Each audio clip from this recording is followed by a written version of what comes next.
وبركاته.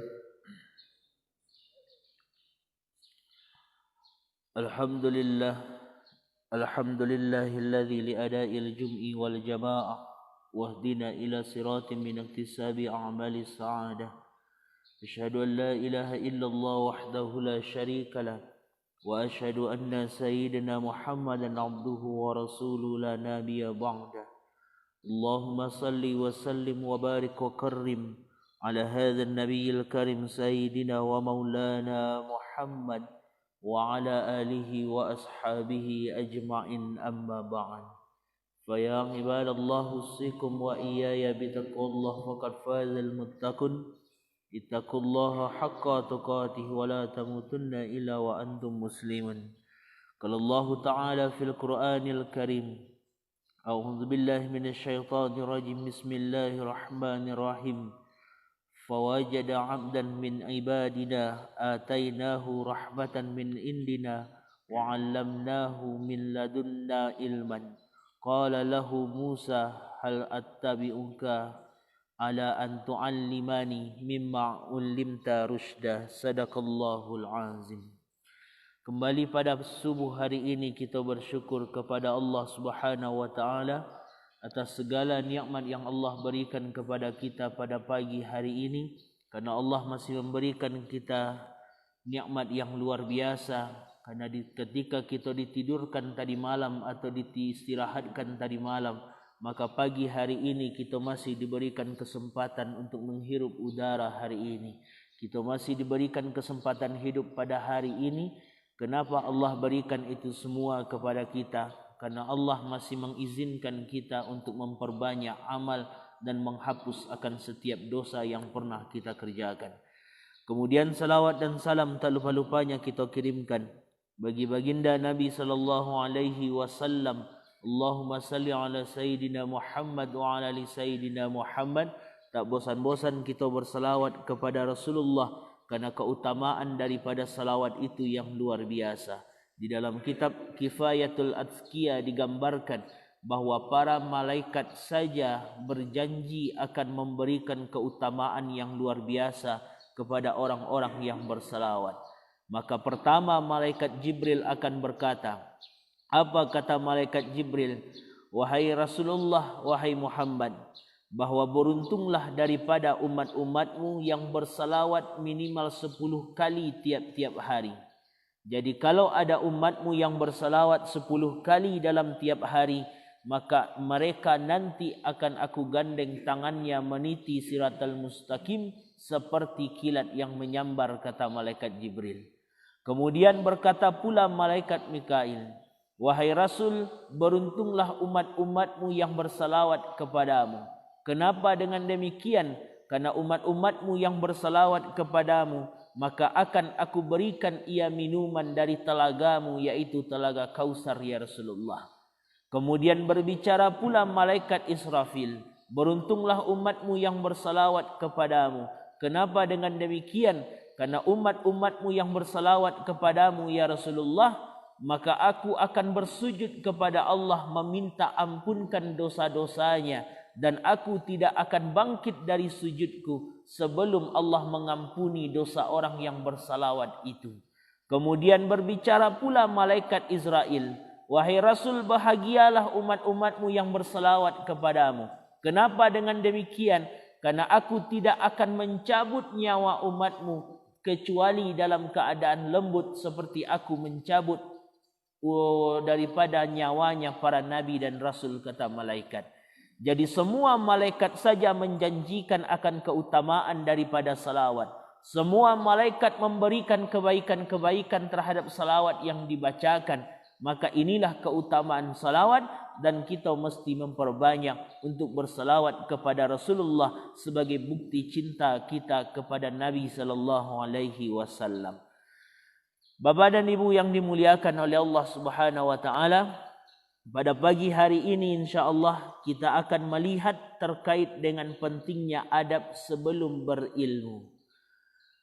Untuk menjadi orang-orang yang baik atau untuk menjadi orang-orang yang terbuka nilai-nilai kebaikan di dalam hidupnya, maka ada dua persyaratan yang diisyaratkan oleh Al-Quran dan hadis Nabi sallallahu alaihi wasallam. Yang pertama yaitu ketika ingin menjadi seorang hamba yang baik, maka pertama kata Allah, tingkatkan akan ibadah kepada Allah Subhanahu wa taala. Jadi ketika orang meningkatkan akan ibadahnya, bahwa ia berubah ingin menjadi seorang hamba yang ingin memperoleh kebaikan dari Allah. Seperti kini salat contohnya di Quran surat ke-49 ayat 45. Inna salata tanha anil faksha'i wal munkar. Salatlah kata Allah. Dirikan salat itu kata Allah. Sesungguhnya orang yang salat akan mencegah dirinya dari perbuatan fahsya dan mungkar kata Allah. Jadi sebenarnya Bapak dan Ibu, ketika Allah memerintahkan kita salat, bukan hanya sebatas pahala yang kita dapatkan. Ketika Allah memerintahkan untuk salat, bukan hanya sekedar mengantarkan kita ke surga. Bukan Allah yang butuh dengan salat kita. Karena ketika seluruh hamba pun tak salat, maka tidak akan mengurangi nilai ketuhanan Allah Subhanahu wa taala. Tetapi kenapa engkau disuruh salat? Faksha wal munkar, supaya engkau bisa merubah dan meninggalkan segala sikap buruk itu. Karena sikap buruk tu Bapak dan Ibu cuma muncul dari dua. Pertama faksha, yang kedua mungkar. Apa itu faksha? Faksha itu keburukan yang datang dari syahwat. Seperti kini berkata kata kotor tu faksha. Bagaimana mencela tu faksha. Keburukan yang datang dari syahwat. Sementara yang disebut dengan mungkar adalah bagaimana keingkaran hati terhadap kebaikan. Seperti mencuri, berbohong, merampok dan sebagainya itu mungkar. Jadi artinya kata Allah, orang kalau sudah menunaikan ibadah, maka yang buruk akan hilang dalam dirinya. Sehingga datang nilai kebaikan dalam dirinya. Itu yang pertama, cara orang mendapatkan kebaikan. Kemudian yang kedua, bagaimana agar kami bisa memperoleh akan kebaikan dan nilai-nilai kebaikan dalam kehidupan kami, ya Allah. Maka yang kedua dengan cara pembelajaran kata Allah. Yang mana dengan pembelajaran inilah yang kemudian akan muncul istilah yang disebut dengan adab. Jadi nanti kita akan melihat beda apa tidak antara adab dengan akhlak. Karena banyak dalam di antara kita kadang menyamakan antara adab dengan akhlak itu sendiri. Artinya antara adab dan akhlak itu merupakan suatu kata yang berbeda makna. Kalau kita ingin memperoleh kebaikan dari nilai-nilai ibadah ke Allah, itu dinamakan dengan akhlak. Jadi kalau ingin memperoleh kebaikan dari proses ibadah itu akhlak. Tapi kalau ingin memperoleh akan kebaikan sifat dan sikap yang didapat dari proses pembelajaran, itulah yang disebut dengan adab. Maka inilah pembahasan kita pada pagi hari ini. Apa yang akan kita bahas terkait dengan adab, terutama adab sebelum berilmu. Jadi kalau hari ini dibandingkan dahulu, majlis-majlis banyak hari ini. Tempat-tempat pengajian, tempat menuntut ilmu luar biasa banyaknya. Tetapi banyaknya tempat menuntut ilmu, tempat mencari ilmu, tidak sebanding dengan karakter kebaikan yang dibangun dari ilmu itu sendiri. Karena berbeda kita dengan orang-orang dahulu. Orang-orang dahulu ketika berilmu, pasti ada perubahan dalam dirinya. Contoh orang jahiliyah. Orang jahiliyah itu terkenal dengan orang yang keras dan kasar. Lalu datang Nabi SAW mengajarkan akan adab kepada orang-orang jahiliyah. Maka berubah dari yang keras menjadi orang yang lembut. Ketika datang ajaran agama Islam dengan adabnya, dengan nilai-nilai adabnya, maka orang yang dahulu pencela berubah menjadi pecinta. Dari orang yang dahulu pemukul berubah menjadi perangkul. Dari orang yang kasar berubah menjadi orang yang lembut. Jadi itu asal dulu. Jadi ada perbedaan hari ini. Sehingga kalau kita melihat yang anehnya hari ini, ketika majelis-majelis ilmu bertebaran, ustadz-ustadznya pun variatif beragam. Kemudian setelah ustadznya variatif beragam, materi yang disampaikan juga bagus-bagus. Kemudian dasarnya sama dari Al-Quran dan Sunnah, dari Al-Quran dan hadis Nabi. Tetapi kenapa hasilnya berbeda dengan orang sekarang dengan orang yang dulu? Jadi apa masalahnya? Kalau yang dikaji Qurannya itu juga, kalau yang dikaji hadisnya itu juga. Dan materi kajiannya luar biasa, bagus-bagus rata-rata di Indonesia, luar biasa.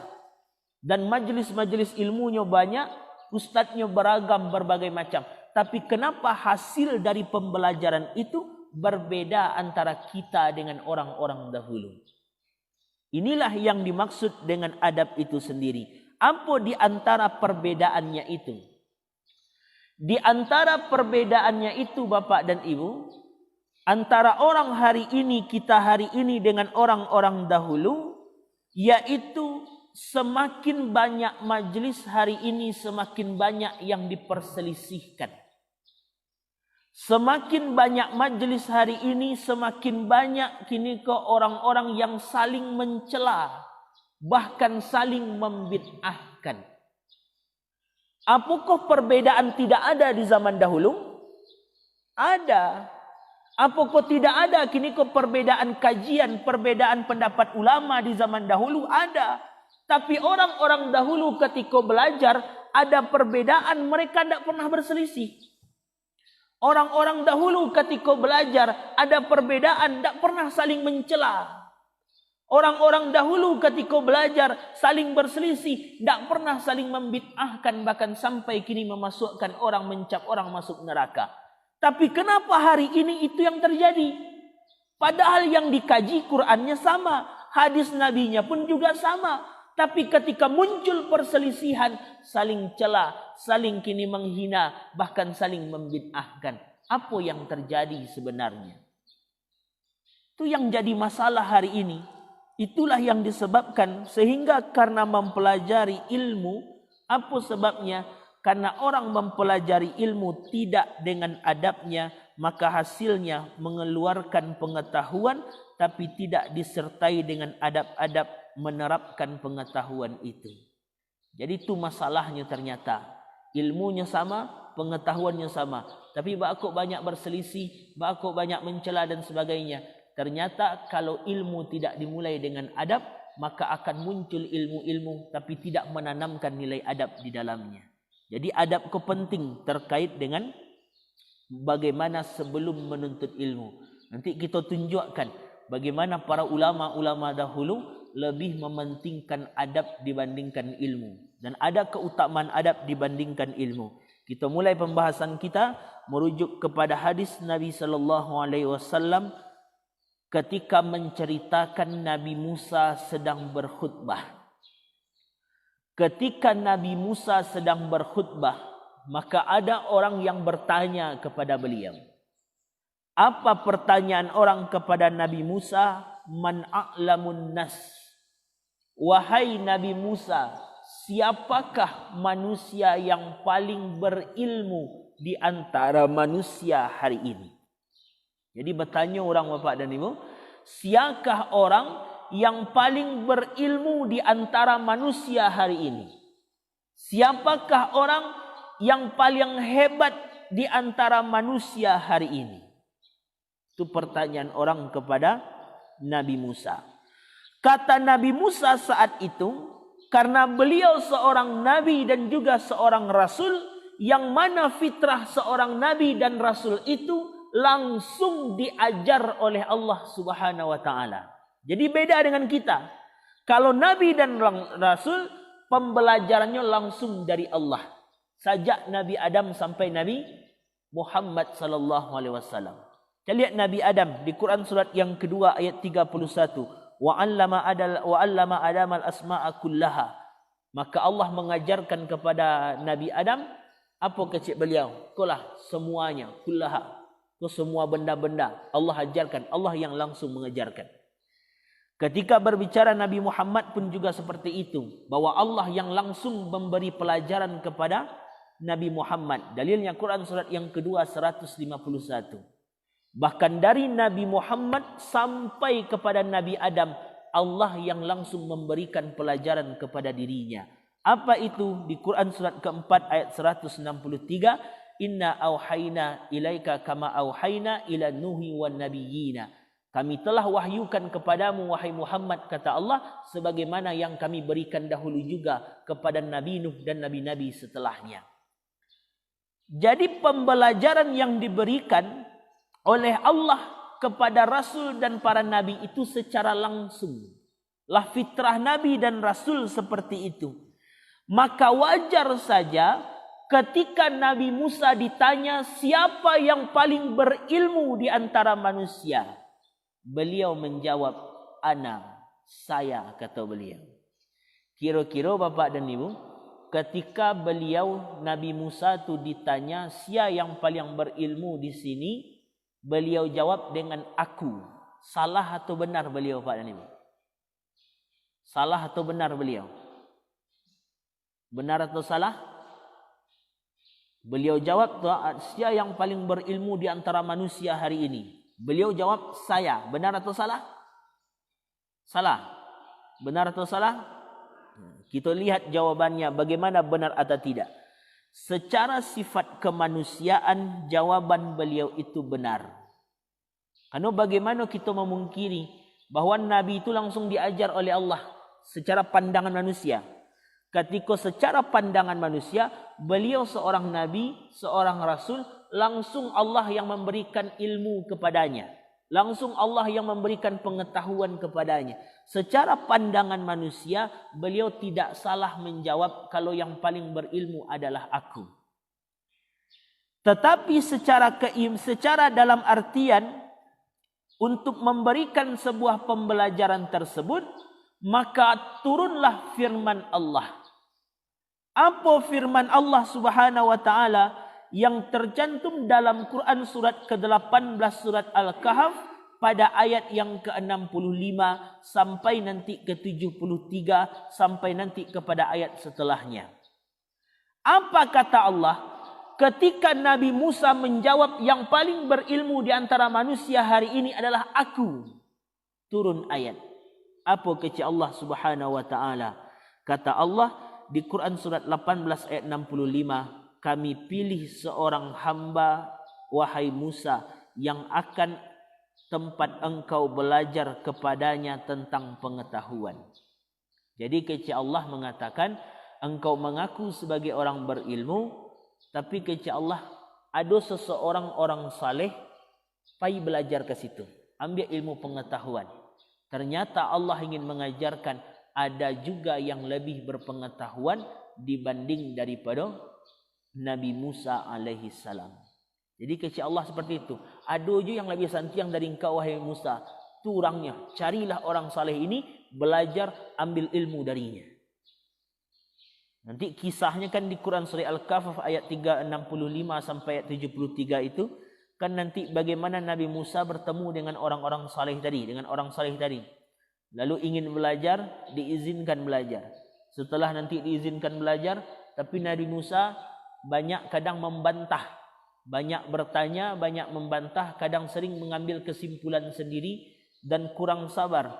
Qala alam akul innaka lam tastati' ma'iya sabran. Karena Nabi Musa banyak tidak sabar ketika ikut dengan orang saleh tadi. Nanti kita ambil apa adabnya di situ dari pelajaran itu.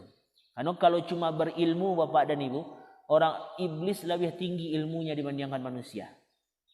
Tak bara-bara gitu santiang awak dibandingkan iblis kalau ilmunya. Tapi apa kelebihan manusia dibandingkan iblis? Kita berilmu ada adab. Sementara kini ke iblis adabnya itu yang tidak ada. Nanti kita lihat para ulama ketika menuntut ilmu dahulu. Sebelum mereka menjadi ulama-ulama terkenal, bagaimana mereka menuntut ilmu.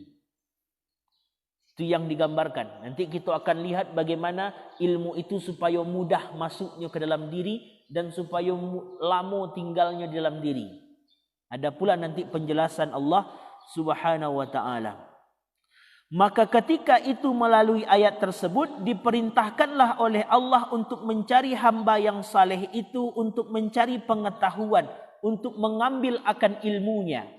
Apa ilmunya di situ? Bahwa yang ingin diajar oleh Allah dari perintah tersebut, bahwa Nabi Musa dituntut untuk mendapatkan satu pengetahuan yang lebih dahsyat dibandingkan pengetahuan lainnya. Apa itu? Itulah yang disebut dengan adab. Jadi Nabi Musa walaupunlah seorang nabi dan rasul, tapi masih dituntut oleh Allah belajar. Apa yang ingin diambil dari situ? Pengetahuan yang lebih dahsyat dari pengetahuan biasa yang disebut dengan adab. Itu gambaran yang digambarkan. Lalu apa kata Nabi SAW dalam hadisnya, melanjutkan hadis yang tadi? Ketika beliau berkata, ketika aku melihat Nabi Musa mulai banyak bertanya. Ketika aku melihat Nabi Musa mulai banyak memotong ucapan gurunya. Ketika beliau Nabi Musa banyak menyimpulkan sesuatu sebelum gurunya menyimpulkan sesuatu. Dan beliau tidak sabar dibandingkan dari murid-murid yang lain. Maka itulah daripada kekurangan beliau, kata Nabi Muhammad sallallahu alaihi wasallam. Sehingga beliau Nabi berkata, "Law wadittu an Musa sabran." Andai Nabi Musa itu lebih sabar dibandingkan dari murid-murid lainnya, maka ia akan memperoleh sesuatu yang luar biasa, yaitu adab, kata Rasul sallallahu alaihi wasallam. Jadi Nabi Musa itu bukan merendahkan kerasulan beliau, tidak. Jadi bukannya Nabi Musa itu dalam artian kurang, tidak. Tapi kenapa kisah ini dikisahkan dan terjadi kepada Nabi Musa? Karena ingin menjadi sebuah risalah, ingin menjadi sebuah pembelajaran untuk umat-umat setelahnya, bahwa adab itu lebih penting daripada ilmu. Bahwa adab lebih penting sebelum daripada berilmu. Maka perhatikan bagaimana ulama menyimpulkan dari kisah Nabi Musa ketika belajar. Pertama, Nabi Musa datang mencari hamba yang saleh yang diperintahkan Allah tadi. Ketika beliau telah mencari, beliau menemukan orang yang saleh tadi. Apa pertanyaan pertama yang datang ke orang saleh itu oleh Nabi Musa? Kata Nabi Musa, "Hai orang saleh, apa kelebihan yang diberikan oleh Allah kepadamu?" Jadi itu tanya Nabi Musa pertama, Pak dan Ibu. Kecik Nabi Musa, kau orang yang disuruh tampil beraja oleh Allah tadi, "Hai orang saleh, a kelebihan engkau sehingga aku disuruh pergi beraja ke engkau." Itu yang pertama. Kemudian yang kedua, ketika beliau telah bertemu, beliau minta izin untuk belajar, lalu diizinkan. Setelah diizinkan untuk belajar kepada guru tersebut, ketika guru tersebut dalam artian memberikan pelajaran kepada Nabi Musa, Nabi Musa sering menyimpulkan terlebih dahulu. Buka Quran surat 18 ayat 65, 66, 67. Bukankah ketika orang tersebut menenggelamkan kapal, beliau langsung mengambil kesimpulan, kenapa engkau tenggelamkan kapal itu? Bukankah ketika seorang anak kala itu yang dieksekusi sesuai dengan perintah Allah, bahwa ajalnya telah datang, Nabi Musa mengatakan, engkau zalim kepada orang tersebut. Jadi beliau tadi rencana berguru. Tapi ketika berguru ke orang yang saleh tadi, pertama bertanya langsung menguji kualitas guru. Apa yang diuji? Kelebihan engkau. Beliau ke belajar, tetapi sering membantah, bahwa engkau tenggelamkan kapal itu. Kemudian yang ketiga, beliau belajar, tapi beliau sering menyimpulkan diri sendiri. Apa kecil beliau? Engkau zalim membunuh orang tadi. Dan engkau kurang sabar. Itu ampe ilmu yang diajarkan dari kisah Nabi Musa tadi. Pertama, ketika menuntut ilmu, jan kata Allah, kata Nabi mengatakan, jan engkau menguji-nguji kualitas guru. Jan pandang-pandang. Karena setiap daripada guru itu punya manfaat satu persatu dari yang diucapkan. Kadang jawab kan pilih-pilih guru. Kalau guru kon tak sejalan jawab. Kalau guru kon tak dah, bakok mereka itu tak seamalan jawab. Kan itu terjadi hari ini. Bahkan sampai karena memilih-milih guru, sampai masjid pun kadang punya komunitas. Kok masjid khusus untuk orang-orang Iko saja, yang lain tak boleh datang. Kok khusus sampai mengaji orang-orang yang seperti ini saja, sampai lain tak boleh datang. Jadi tak perlu dibedakan. Karena apapun yang disampaikan oleh setiap guru siapapun itu, pasti ada kebaikan dari mulut yang disampaikannya. Tak semuanya jelek. Jadi pesan Allah, ketika engkau mengambil suatu ilmu pengetahuan, jangan pilah gurunya, ambil semua. Asalkan yang disampaikan adalah kebaikan, asalkan yang disampaikan itu adalah nilai-nilai kebaikan dan tidak bertentangan dengan syariat, maka ambil kebaikannya. Kok yang aneh terjadi hari ini, Qurannya sama, hadisnya sama, tapi untuk belajar pilih-pilih guru. Bagaimana Qurannya sama, gurunya sama, kadang guru pun saling berselisih, saling cela-mencela, hina-menghina, bid'ah-bid'ahkan. Apa yang salah? Makanya nanti kata Allah Subhanahu wa taala, apa kata Allah? Kadang dalilnya banyak hafal. Dalil hafal, Quran hafal, hadis hafal. Tetapi ketika dalil hafal, Quran hafal, hadis hafal, tapi kenapa perilakunya tidak sesuai dengan apa yang ia hafalkan? Itu buktinya mudah mengatakan orang sesat, mudah mengatakan orang masuk dalam neraka. Ulama dulu pun tak berani untuk itu. Maka apa yang salah? Itulah pentingnya adab sebelum berilmu. Bahkan cuba kita sadari Bapak dan Ibu, bukankah yang kita dengar selama ini begitu banyak? Ketika di YouTube banyak ustaz bisa kita dengar, kajian Ustaz Somad, Ustaz Hidayat dan berbagai macam. Tapi kenapa terkadang ketika kita belajar, ikut pengajian, ikut majlis-majlis, ikut tabligh akhbar, kenapa ilmu yang kita dengar kadang banyak yang lupa? Ambo pun model itu juga. Kami pun model itu juga. Datang pergi sampai pengajian, sampai lain, didengar, tapi kadang sepekan setelah itu tak takana yang disampaikan guru. Apa masalahnya? Kadang ketika awak belajar dengar pengajian, dengar majlis-majlis, kadang tak sampai apapun belum menjadi amal dalam diri. Apa yang jadi masalah? Bukan kurang ilmunya, tapi ada adab yang salah dalam menuntut ilmu. Itu yang digambarkan oleh Allah Subhanahu wa taala.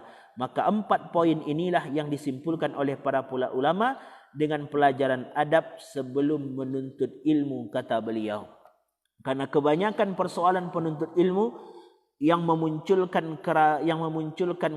keramaian di masa kini dimulai dengan perselisihan sampai hal yang tidak menyenangkan sampai celaan. Kenapa dengan demikian? Karena adab yang tidak ada. Jadi kalau kini kan luar biasa. Guru-guru pun kadang kan hadisnya banyak hafal. Berapa banyak orang-orang yang hafal hadis, hafal Al-Quran, hafal dalil-dalil, paham dengan agama, tapi masih mudah mencela orang, memburukkan orang-orang yang lain. Berapa banyak kadang orang yang ikut kajian dengan gurunya, tapi masih mudah memburukkan muslim lainnya. Kan itu terjadi hari ini apa ni? Di YouTube, jeleklah di YouTube. Yang iko mencelai ko, ustaz ko mencelai ko, ustaz ko memburukkan ustaz iko, ustaz ko memburukkan. Apa yang terjadi? Bukan kurang ilmunya, tapi kurang adabnya, kata Allah Subhanahu wa taala. Maka inilah yang akan kita lihat. Kenapa pentingnya, bagaimana pentingnya adab dan bagaimana para ulama dahulu ketika menuntut ilmu. Kenapa para ulama dahulu mereka jadi ulama tapi terkenal sampai hari ini. Apa kelebihan mereka? Pertama kita kutip ucapan dari Syekh Khatib Al-Baghdadi. Apa kata Syekh Khatib Al-Baghdadi? Saya sangat tidak menyukai penuntut ilmu dan pengajar ilmu. Saya sangat tidak menyukai penuntut ilmu dan juga yang mengajarkan ilmu, yang hanya banyak menuliskan pengetahuan di kitab dan di bukunya, tetapi semua itu tidak memberikan manfaat ke dalam sikapnya. Itu kata Khatib Al-Baghdadi. Tidak suka beliau orang yang tiuk sawanta magih kajian, menulis buku. Dan beliau tidak suka pula kepada orang yang ikut pengajian, tetapi tidak merubah sikap setelah itu. Jadi itu yang dikhawatirkan beliau. Maka apa maksudnya? Dalilnya banyak, tulisannya banyak, bahkan Qurannya hafal, hadisnya hafal, tapi karakter dirinya tidak berubah. Jadi kita sadari saja masing-masing Bapak dan Ibu. Yang kami menyampaikan, ambo menyampaikan pun juga seperti itu. Awaklah menyampaikan, tapi karakter buruk itu masih ada dalam diri. Seharusnya orang yang belajar, orang yang mengajarkan kata Allah, maka muncul peradaban, muncul adab yang baik dalam dirinya. Kini kan kita calia, kita belajar sudah, mengajar sudah, berilmu pengetahuan sudah, tapi kenapa karakter kita masih kurang? Kita masih sibuk mencela, masih sibuk sombong dengan apa yang kita punya, masih sibuk ria dengan ilmu-ilmu kita, masih sibuk menghina, memperselisihkan, membid'ahkan, mencela, menyesatkan. Apa yang salah? Itu kata Syekh Khatib Al-Baghdadi, aku sangat tidak suka orang yang cuma belajar, orang yang cuma mengajarkan, tapi tidak merubah akan karakter dalam sikapnya, kata beliau. Jadi kebaikan itu bukan hanya didapatkan dengan bertambahnya ilmu, tapi kebaikan itu didapatkan dengan bertambahnya adab di dalam diri. Jadi awak dikecilkan elok tu bukan hanya sekadar berilmu, tapi yang awak dikecilkan elok cuma sebatas daripada kalau kita memiliki adab. Buka nanti dalam hadis riwayat Imam Al-Bukhari. Apa kata beliau? Ada orang yang rajin ibadah salat. Ada orang yang rajin puasa. Salatnya tidak pernah tinggal 5 waktu. Sunnahnya tidak pernah tinggal. Tahajud dikerjakan, duha dikerjakan, rawatib dikerjakan. Puasanya tidak pernah tinggal. Ramadan dikerjakan, Senin Kamis dikerjakan, Ayyamul Bid dikerjakan. Kemudian dalam segi ibadah, baca Quran yang tidak pernah ditinggalkan. Dalam sehari itu sebulan bisa khatam Quran. Tetapi ia masuk ke dalam neraka, kata Rasulullah. Kenapa? Karena adabnya, sikapnya yang selalu mencela orang, kata Rasulullah. Jadi itu bahayanya kalau tidak bagus karakter kita, tidak bagus adab kita, maka percuma juga ilmu-ilmu kita selama ini. Itu yang digambarkan oleh Allah Subhanahu wa taala. Bahkan di zaman Nabi itu apa dan ibu? Di zaman Nabi SAW ada seorang perempuan yang rajin ibadah. Ada seorang perempuan itu rajin ibadah. Tapi ketika bertemu dengan Rasulullah, apa kecik Nabi? Hiyan nar, hiyan nar, hiyan nar. Dia dalam neraka, dia dalam neraka, dia dalam neraka. Heran orang. Orang tu rajin ibadah, perempuan tu rajin ibadah, tapi mengatakan dia dalam neraka, dia dalam neraka. Apa itu? Ternyata selama hidupnya ia sebagai orang yang tukang gosip. Jadi itu hati-hati. Pentingnya adab tadi. Jangan kita berilmu tapi tidak beradab, tidak merubah karakter. Akhirnya sulit ketika di akhirat. Itu yang disampaikan oleh Imam Khatib Al-Baghdadi. Kemudian ada pula ulama yang lain. Yaitu Ibnu Mubarak. Di dalam kitabnya Gahayatun Nihayah. Beliau mengatakan, Talabatul adaba salasina amman. Aku belajar adab selama 30 tahun. Wa talabtu, dan kemudian wa talabatul ilma, dan setelah itu aku baru belajar ilmu isrina amman, 20 tahun. Jadi ulama dahulu tu sebelum menjadi ulama, pelajaran pertama yang diberikan, pelajaran pertama yang dituntut adalah adab. Itu buktinya Ibnu Mubarak 30 tahun belajar adab dulu. Baru setelah 30 tahun belajar adab, baru 20 tahun kini kau belajar ilmu. Maka lihat keterangan daripada Ibnul Qayyim Al-Jauziyah. Apa kata beliau? Kalau orang tahu sesungguhnya bahwa belajar adab itu 2/3 dari pengetahuan. Jadi kalau dibagi-bagi Bapak dan Ibu, antara adab dengan ilmu pengetahuan, adab itu 2/3, yang ilmu pengetahuan 1/3. Jadi kata Ibnul Qayyim, kalau orang telah belajar adab sebelum menuntut ilmu, mereka telah mendapatkan 2/3 ilmu, kata beliau. Sama seperti contoh mereka Bapak dan Ibu. Ketika awak belajar misalkan adab 10 belajar, ilmu pengetahuan 100. Apa bedanya kalau dahulu adab dibandingkan ilmu? Kalau kita belajar adab dahulu yang 10, maka ilmu pengetahuan yang 100 itu akan Allah langsung tanamkan ke dalam hati kita. Jadi 100 itu langsung Allah tanamkan karena kita belajar adab dahulu. Tapi kalau kita belajar ilmu dahulu, pelajari yang 100 itu dulu, tapi adab yang 10 kita tinggalkan. Maka untuk mempelajari yang 100 pengetahuan tadi, butuh waktu 10 bulan baru selesai misalkan. Tapi kalau dahulu adab dipelajari, maka pengetahuan yang serapih tadi cukup 1 bulan semuanya ada dalam diri kita. Jadi itu perbedaannya Bapak dan Ibu. Pengetahuan tu akan mudah dapat kalau kita belajar adab terlebih dahulu. Kini cubalah lihat, kita saja merasakan. Hamba pun ada itu juga. Dahulu sampai kini yang dikaji itu ke itu je. Tapi kenapa banyak kok sering lupanya?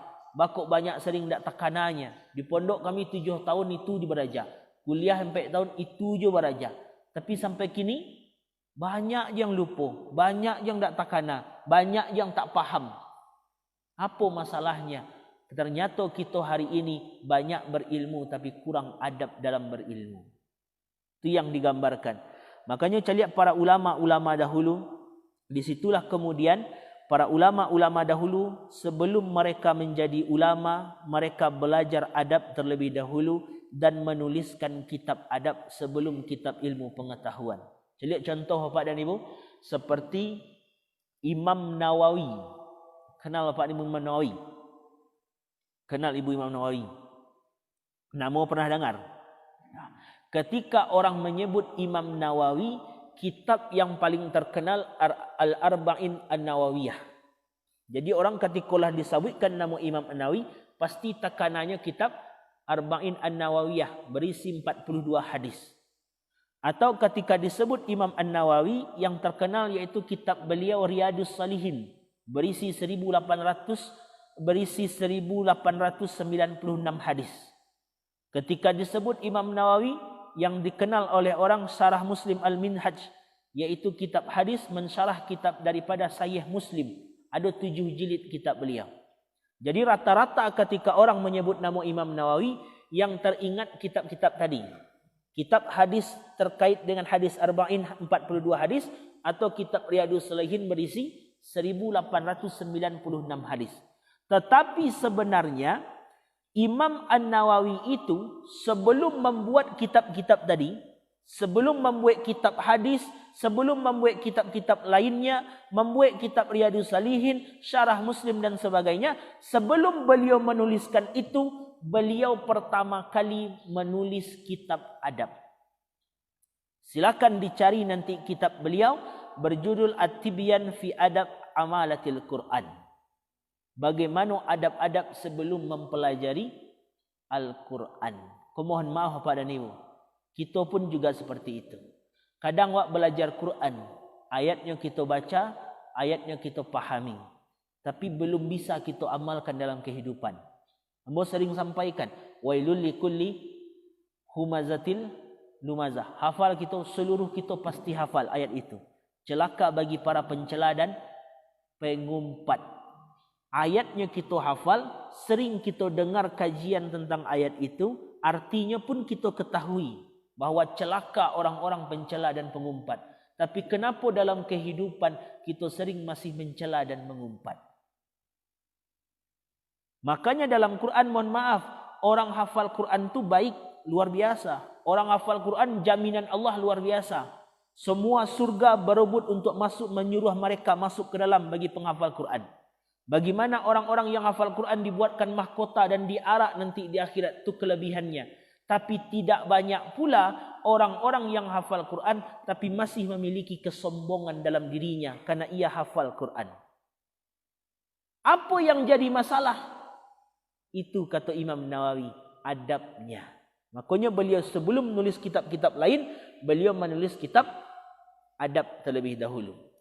Lihat pula kini kok Kiai Haji Hashim Asy'ari, pendiri Nahdlatul Ulama, tanggal 31 Januari 1926.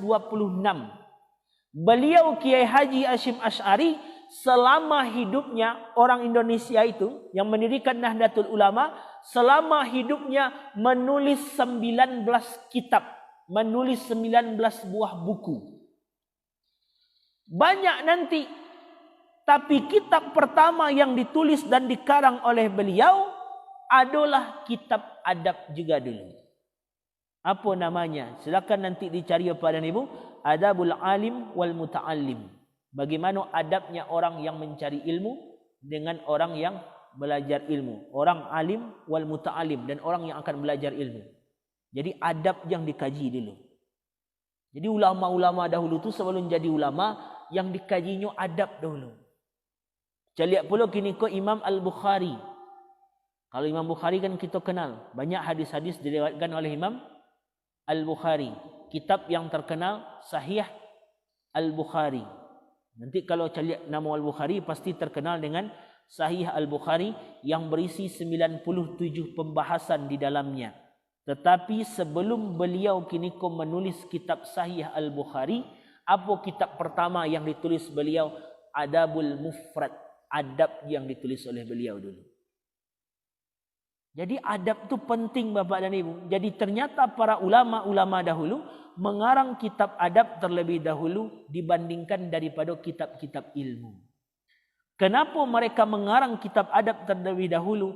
Karena itulah keutamaan ilmu akan mudah didapatkan, akan merubah ke karakter sikap kalau dimulai dengan belajar adab terlebih dahulu. Bagaimana nanti kalau oranglah belajar akan adab, maka ilmu itu akan dimudahkan didapatkannya. Bagaimana cara mendapatkannya? Cara beradabnya. Cara beradabnya. Buka Quran surat ke-58 ayat yang ke-11. Apa kata Allah? Ya ayyuhalladzina amanu. Hai orang-orang beriman. Kunci dalam Quran Bapak dan Ibu, setiap ayat kalau dimulai dengan ya ayyuhalladzina amanu, hai orang-orang beriman. Setiap ayat kalau dimulai dengan hai orang-orang beriman, maka amalan setelah kalimat itu untuk menjadi indikator tingkatan iman kita. Jadi amalan yang disabitkan sesudah kalimat hai orang-orang beriman, itu amalan untuk mencari tinggi apa iman nawak.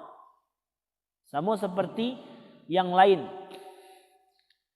Orang-orang yang beriman itu alladzina yu'minuna bil ghaib wa yuqimunas shalah. Itu kan ayat iman pertama. Orang-orang yang beriman, mereka yang percaya dengan yang gaib dan mendirikan salat. Artinya orang yang salat pasti berpengaruh terhadap imannya. Ba'a cara mauji iman awak. Subuh jam berapa Bapak dan Ibu? Anggaplah subuh jam 5. Ketika subuhnya jam 5, kita bangunnya jam berapa? Jam berapa bangun ni? Jam 4, setengah 4, jam 3 misalkan. Kalau kita bangunnya jam 3, lalu kita persiapkan menjelang subuh dengan salat tahajud terlebih dahulu, kita kemudian baca Quran terlebih dahulu, pertanda iman kita sedang tinggi. Tapi kalau subuh jam 5, baru bangun pas azan berkumandang, iman kita standar biasa. Tapi kalau kita subuh jam 5, bangunnya setengah 7, imannya luar biasa. Itu luar biasa, kan luar biasa tu. Subuh jam 5, jagonya setengah 7 dapat tabik waktu hari. Itu cara mengecek iman. Maka Quran surat 58 ayat ke-11 itu juga dibuka oleh kata-kata iman. Ya ayyuhalladzina amanu idza qila lakum tafassahu fil majalis. Hai orang-orang yang beriman, ketika dikatakan kepadamu, berlapang-lapanglah dalam majlis. Apa maksud berlapang-lapang dalam majlis itu? Digambarkan adab yang pertama, yaitu menentukan majlisnya. Tentukan majlisnya. Apa makna menentukan majlis? Majlis itu kan banyak. Majlis itu bukan sekadar tempat duduk. Karena asal katanya kan jalasa, tempat duduk. Majlis itu bukan hanya sekadar tempat beramai-ramai. Karena banyak tempat beramai-ramai tapi tidak bermanfaat. Apa makna Allah? Engkau biasakan dirimu hadir di majlis yang mana majlis itu berisi manfaat untuk dirimu. Biasakan. Jadi ketika menuntut ilmu itu yang biasakan. Acok-acok pergi ke majlis. Acok-acok pergi ke majlis yang ada manfaatnya. Supaya berkah ilmu yang kau tuntut, yang kau cari. Bahkan bukan hanya itu. Makna daripada situ pun juga seperti itu. Apa maknanya? Cari tempat-tempat yang lain. Maka inilah adab yang pertama, yaitu carilah tempat-tempat majlis dan sering datangi majlis ilmu. Salah satu orang kalaulah beradab dalam menuntut ilmu, mereka ketika ketinggalan majlis pasti akan ada rasa yang kurang dalam dirinya. Dia nak pergi pengajian wak sekali dia rasa kurang wak rasanya. Itulah ada adabnya. Tapi ketika kini Tak pergi pengajian kini, habis suat lagi je cek lagi. Tak pernah kini, kok ada je seperti itu, berarti adabnya belum ada. Adab terhadap ilmu belum ada. Itu yang digambarkan. Jadi orang-orang dulu cari Abu Hurairah. Abu Hurairah itu kan masuk Islam telat. Akhirnya beliau itu iri kepada sahabat yang lain. Sahabat yang lain kini ke lah banyak dapat ilmu, beliau alun jelai. Akhirnya bagaimana? Ketika orang-orang lain menunggu Nabi di majlis, beliau tidak menunggu Nabi di majlis, tapi langsung beliau menunggu Nabi di pintu rumah untuk mendapatkan ilmu. Itu kehebatan dari Abu Hurairah. Sehingga walaupun beliau telat masuk Islam, tapi hadis-hadis Nabi banyak beliau kuasai. Sehingga banyak dalam hadis kita temukan dari Abu Hurairah, dari Abu Hurairah, dari Abu Hurairah. Kenapa? Karena adab beliau dalam ilmu hebat luar biasa. Itu cara pertama. Kemudian setelah mendapati akan tempatnya, maka Nabi SAW dalam hadis beliau mengatakan, maka tentukan gurunya. Cari kualitas gurunya. Apa makna kualitas guru? Buka dalam kitab Sahih Muslim. Beliau menuliskan sebuah kitab, sebuah pembahasan terkait dengan sanad keilmuan. Jadi kata beliau, katikolah dapat majlis tempat belajar, kemudian cari guru yang sanadnya jelas. Kenapa sanadnya itu jelas? Karena ketika belajar kepada guru yang sanadnya jelas, maka akan terhubung langsung sanad kita kepada orang tersebut, kepada guru sampai ke Rasul sallallahu alaihi wasallam. Dan ilmu itu akan lebih cepat didapatkan kalau berguru kepada orang yang sanadnya jelas. Jadi maksud sanad tu apa bab ni bu? Nyok guru aku belajar dari siko, kau belajar dari siko, kau belajar siko sampai ke Imam Syafi'i, sampai ke Rasul sallallahu alaihi wasallam. Itu yang digambarkan oleh beliau. Makanya sebenarnya di Timur Tengah tu ada perbedaan di Indonesia. Kalau di Indonesia kan sadualahnya kan dipukul rata panggilannya ustaz. Tapi kalau di Timur Tengah tu bagi tiga, ada mubaligh, ada dai, ada alim atau mufti. Kalau mubaligh itu yang menyampaikan. Walaupun kini ko ilmunya tidak banyak, tapi nyolai menyampaikan. Itu mubaligh. Misal contoh Bapak dan Ibu. Bapak dan Ibu kini ko pengajian pagi ko. Tapi tiba di rumah nanti anak bertanya, apa kaji tadi di masjid ma? Apa tadi kaji di masjid pa? Wak sampaikan ayang ambo sampaikan kini. Itulah mubaligh namanya tu. Karena kita menyampaikan walaupun kita tidak banyak tahu. Itu mubaligh. Kalau dai itu adalah orang yang mengajak kepada kebaikan. Dan itu butuh ilmu banyak. Jadi ketika awak mengajak orang untuk salat, kitalah punya ndak ilmu-ilmu tentang salat. Ketika awak mengajak orang untuk puasa, kitalah ada ndak ilmu-ilmu tentang puasa. Itu dai dalam istilah orang. Tapi kalaulah alim atau mufti, itu paling tinggi. Orang yang bukan hanya sekedar menyampaikan, mengajak, tetapi orang yang ketika meminta pendapat fatwa mereka bisa mengeluarkan. Itu alim. Jadi rata-rata di Indonesia itulah kadang kesalahannya. Apa kesalahannya? Semua dipukul rata. Ustaz. Jalih apa tidak kini ko sanad. Jalih apa tidak kini sanad keilmuannya. Asalkan kini ko bisa, kini ko mengaji. Ustaz. Makanya dalam majlis ulama Indonesia. Ulama alim. Alim orang yang bisa berfatwa. Makanya majlis ulama itu setiap ada masalah. Mereka orang-orang pilihan yang bisa mengeluarkan fatwanya. Itu paling tinggi luar biasa. Itu kemudian cari akan gurunya. Kemudian yang terakhir, apa yang terakhir? Kita buka hadis riwayat Imam An-Nawawi. Pada buka hadis dari Rasulullah yang dituliskan oleh Imam An-Nawawi di dalam kitab Arba'in An-Nawawiyah, buka hadis kedua. Ba'a cara beradab dalam berilmu. Ketika Nabi sedang duduk dengan para sahabat, datang seorang laki-laki ke Cik Umar. Seorang tersebut berpakaian tidak seperti berpakaian orang dalam perjalanan. Maka kau adab pertama menuntut ilmu. Ketika kau menuntut ilmu, mesti mempersiapkan persiapan terbaik sebelum menuntut ilmu. Orang tadi datang ke Nabi, yang orang tadi kan malaikat Jibril tu. Malaikat Jibril itu menyamar sebagai seorang manusia, datang ke Rasulullah, ke Cik Umar, aku tidak melihat dia seperti orang dalam perjalanan. Pakaiannya bersih.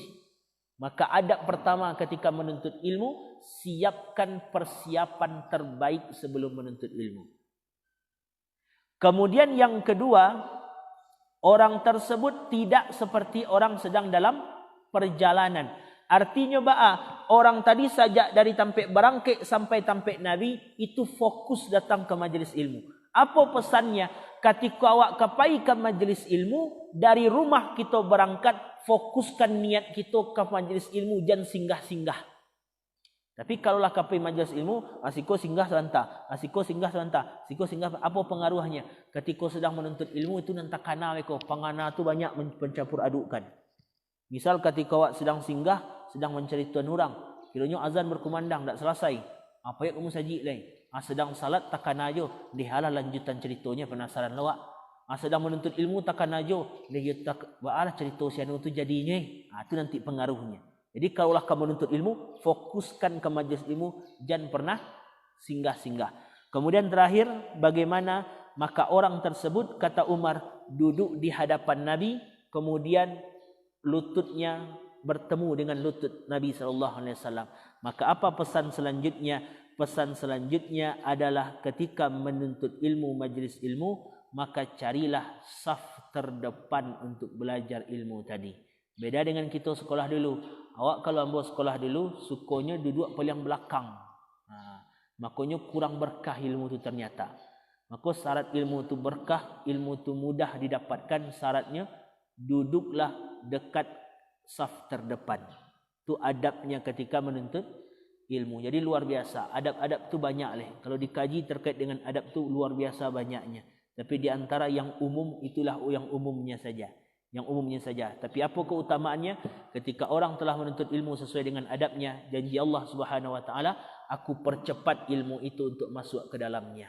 Jadi tidak pun lama-lama beraja, ilmu tu Allah langsung tanamkan, percepat ke dalam diri kita. Kalau orang belajar sebelum berilmu. Dan hebatnya, kalau oranglah beradab sebelum berilmu, hasil dari ilmunya pasti melahirkan sikap yang baik dalam kehidupan. Mereka tidak akan bisa saling mencela, tidak akan pernah mereka tu saling menghujat, tidak akan pernah mereka tu ketika ada perselisihan saling menyalah-nyalahkan, tidak akan pernah orang tersebut ketika ada perselisihan saling bid'ah membid'ahkan, tidak akan pernah. Kalau ilmu telah dimulai dengan adab terlebih dahulu. Maka inilah pentingnya adab, pentingnya menjaga adab ketika sedang menuntut ilmu. Nanti kalau dikaji adab yang luar biasa, banyak luar biasa adab tadi. Itu yang digambarkan oleh Allah dan oleh Nabi sallallahu alaihi wasallam dalam Quran dan dalam hadis Nabi sallallahu alaihi wasallam. Dan ulama-ulama dahulu yang terkenal itu semuanya, hampir semuanya belajar adab terlebih dahulu baru belajar ilmu setelahnya, dan hasilnya luar biasa. Sampai kini karya-karyanya dan namanya sampai hari ini masih masyhur kita dengar dan kita pelajari sampai hari ini. Karena beliau bukan hanya sekedar belajar dan mengajar, tapi ada perubahan dalam karakter dirinya. Itu yang digambarkan oleh Allah dan oleh Nabi SAW. Maka mudah-mudahan kita mohon kepada Allah Subhanahu Wa Taala, kita beransur-ansur untuk mempelajari adab, beransur-ansur untuk memperbaiki adab kita ketika belajar, ketika ke rumah Allah, ketika kini ke menuntut ilmu, ketika kini ke duduk di rumah Allah, kita perbaiki semua. Kalaulah kita perbaiki semua, insya-Allah, maka mudah-mudahan ilmu itu bukan hanya sekedar kita dapatkan, tapi bisa merubah akan karakter kita menjadi karakter yang baik, sehingga nilai-nilai kebaikan itu akan ada dalam diri kita. Dan mudah-mudahan ilmu itu akan Allah percepat untuk masuk ke dalam diri kita, sehingga dapet capek lamo lapehnya, itu yang rancak. Jangan nanti sampai-sampai sudah dapetnya lambe, hilangnya capek belum. Baru kata dengar baru sudah ditanya anak tekan alih. Itu yang bahaya. Ini yang mudah-mudahan awak bermohon dapetnya capek, anda hilang-hilang. Itu yang kita dapatkan. Itulah pentingnya adab. Mungkin itu sajalah dulu Bapak dan Ibu yang bisa kami sampaikan pada pagi hari ini. Mudah-mudahan bermanfaat terlebih bagi kami yang menyampaikan. Kalau ada sesuatu yang tidak pada tempatnya mohon dimaafkan. Al-Fakir Adaihi ilallah, semua yang kami sampaikan bukan berarti untuk bapak dan ibu saja, tapi yang kami sampaikan berarti untuk kita semua, termasuk bagi kami sendiri pun juga. Mudah-mudahan dapat memperbaiki diri kita, mudah-mudahan dapat memperbaiki kita dalam menuntut ilmu, dalam belajar, sehingga Allah berikan ilmu yang terbaik, Allah berikan kiniko ilmu yang benar-benar merubah akan sikap kita menjadi hamba-hamba yang lebih baik dan mendapatkan nilai kebaikan dari Allah Subhanahu wa taala. Amin ya rabbal alamin. Mungkin sekian saja. Al-Fakir Adaihi ilallah. Wassalamualaikum warahmatullahi wabarakatuh.